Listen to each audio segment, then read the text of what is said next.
Hello, my name is Mike Ward. I'm the head of content at Informa Pharma Insights, the publishers of Script, Pink Sheet, In Vivo, and Generics Bulletin.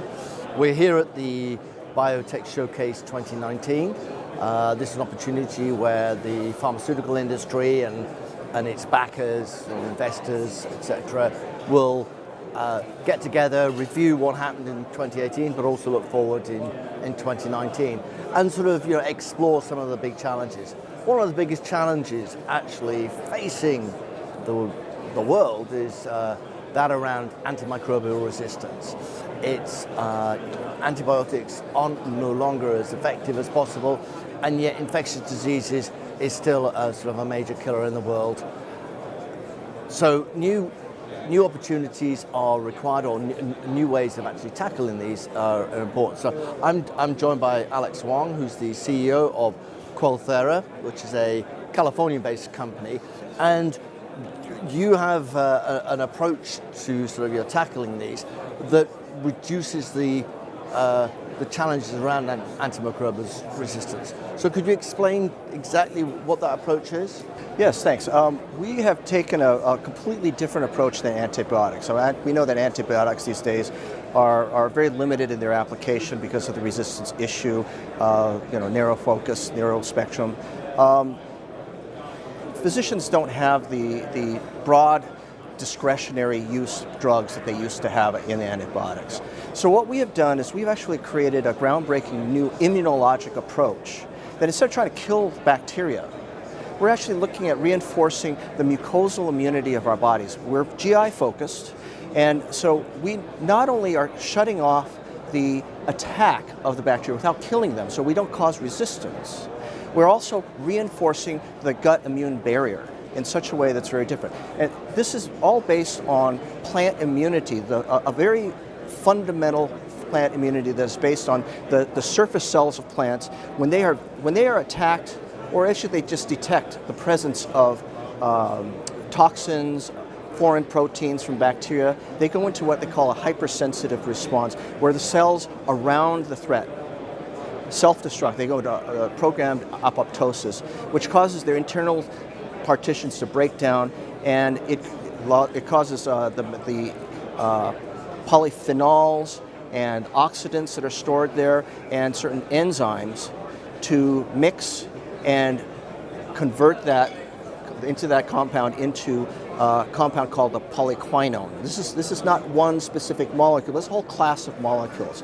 And polyquinones are very interesting in that they bind to proteins, peptides, all kinds of biomolecules very, very aggressively and permanently. The importance of this is not only does it seal off the area of damage, but it also is able to bind to the communications, peptides and things that allow bacteria to communicate and coordinate attacks. So it shuts off their ability to attack and also creates reduced vulnerability. So it creates almost a sort of a physical barrier for where the attack is taking place. It creates a physical barrier and then shuts off the communications lines for the bacteria. So the bacteria, we basically stop protein-to-protein interaction between the bacteria, other bacteria, and with the host. Right. Okay. So how is that going to, sort of develop into a drug that's going to help patients? You say you're GI focused. So what are sort of the applications that you're looking at? Well, there's certainly, we know that there's a big problem with antibiotic resistance.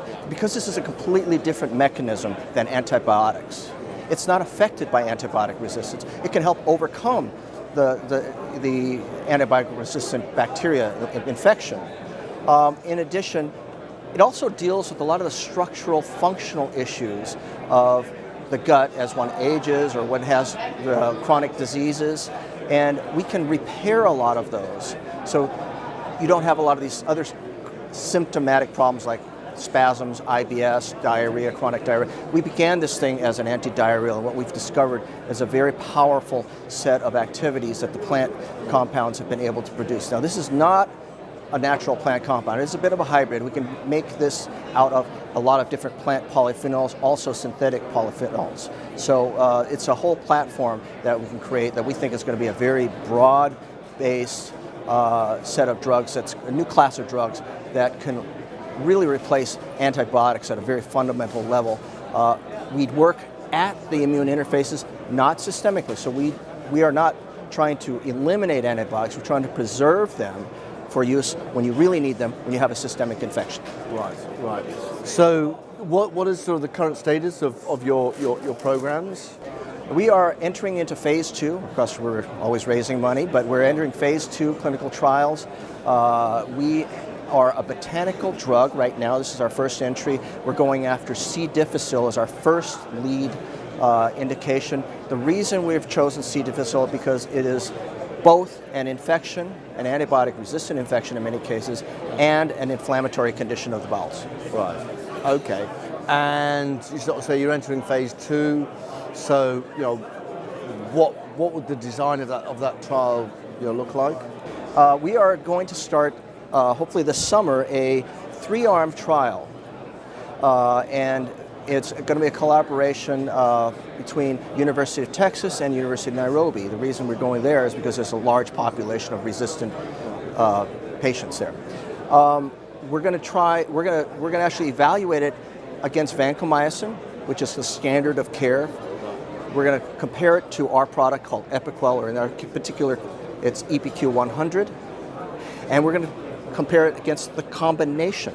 The reason we're going to do the combination is we believe that there still will be a lot of resistance to physicians that have spent a lifetime prescribing antibiotics. We need to overcome that and give them an easy path. So we're going to have a co-therapy so you can use them both. And then following on to that, we're going to try it against 5 different major antibiotics as a co-therapy. Again, to be able to open it up to a broad spectrum. It's very difficult to go after broad spectrum right away. So we'll do it with a sequence of INDs and a sequence of approvals. Right. And sort of going forward, I mean, what are your plans for commercializing these approaches? We are still, it's not clear whether we will go after it to try to develop a commercial endeavor ourselves as opposed to partnering. More likely, we will be looking for pharmaceutical partners. Right now, the pharmaceutical industry has sort of exited from the development of antibiotics and a lot of vaccines because they realize that that's just an outmoded model these days. So we think that this created a great deal of opportunity for us in the future. Right, okay. And the sort of the financing then for the company so far? I mean, when was it created?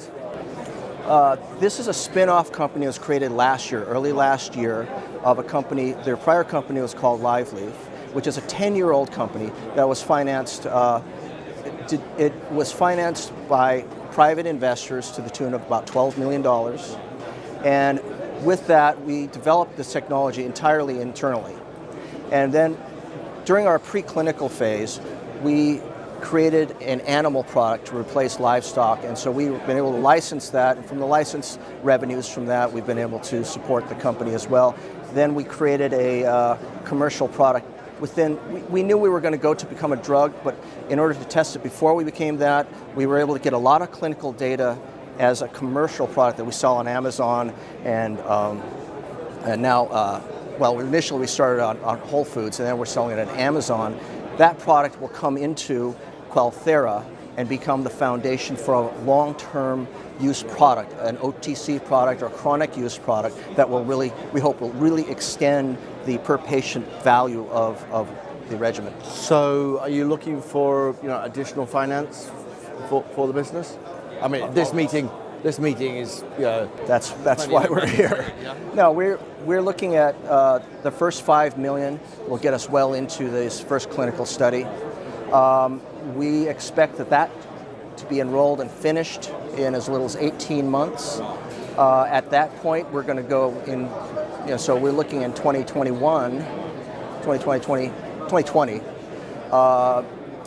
to be doing a finance, Series B finance. With data, we expect that to be a significant valuation bump. Okay, good. Well, Alex, thanks very much for stopping by. Thank you. Cheers, very much. thank you.